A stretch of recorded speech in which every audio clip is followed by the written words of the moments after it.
Hi, this is மனிதன் பேசும் சொன்னேன். ஒரு உளவியல் ஆலோசகராக, நிபுணராக இதுவரைக்கும் தற்கொலை எண்ணத்தோடு இருந்த 25க்கும் மேற்பட்ட நபர்களுக்கு கவுன்சிலிங் கொடுத்துருக்கேன். இன்றைக்கி எல்லாருமே சந்தோஷமாக மகிழ்ச்சியாக இருக்காங்க. அதை பார்க்கும்போது எனக்கும் மகிழ்ச்சியாக தான் இருக்குது.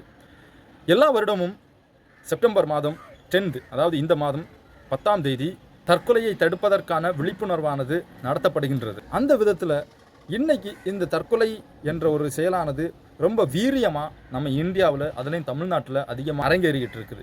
ஒரு காலத்தில் தற்கொலை என்பது எப்பயாச்சும் ஒரு தடவை தான் நம்ம கேட்டிருக்கோம். ஆனால் இன்றைக்கி ஒவ்வொரு நாளும் நம்ம படிச்சுக்கிட்டு இருக்கோம், கேட்டுக்கிட்டு இருக்கோம், தொலைக்காட்சியில் பார்த்துக்கிட்டு இருக்கோம். NCRB இப்போ என்ன சொல்லுதுன்னா, 40 நொடிக்கு ஒரு நபர் தற்கொலை செய்து கொண்டிருக்கின்றார்.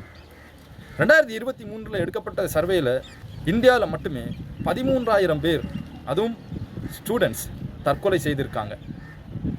ஒரு ஊரில் ஒரு சர்வே எடுத்தேன். 2021 24 வரைக்கும் எடுக்கப்பட்ட என்னுடைய சர்வேயில் 24 பேர் தற்கொலை செய்திருக்காங்க. எல்லா பெற்றோர்களும், எல்லா டீச்சர்ஸும் இன்றைக்கி சொல்லிக் கொடுக்குறது எப்படி எக்ஸாம் எழுதணும்னு தான் சொல்லிக் கொடுக்குறாங்களே தவிர, எப்படி வாழ்க்கையை நடத்த வேண்டும் என்று சொல்லிக் கொடுக்கறது இன்றைக்கி குறைவாக தான் இருக்குது.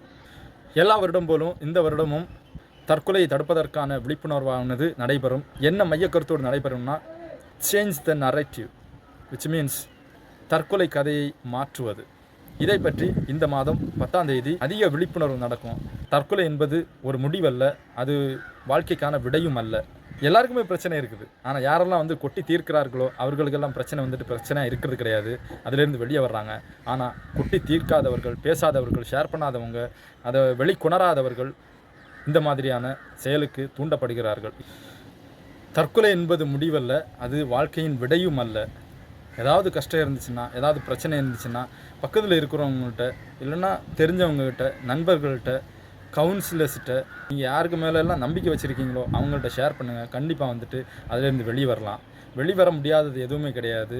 ஆனால் தற்கொலை தான் ஒரு விடையாக கொடுக்கும்போது ரொம்ப வருத்தமாகவும் இருக்கின்றது. இதை பற்றி கூடுதல் செய்தியாக என்னுடைய சக தோழர்கள் என்ன சொல்கிறார்கள், தற்கொலை பற்றி அவர்கள் பார்க்கக்கூடிய மக்கள் எப்படி இருக்கிறார்கள், என்ன பிரச்சனைகளில் இருக்கிறார்கள், எப்படி அவர்களை கையாள்கிறார்கள் என்பதை அடுத்த வீடியோவில் உங்களோடு சந்திக்கின்றேன். நன்றி.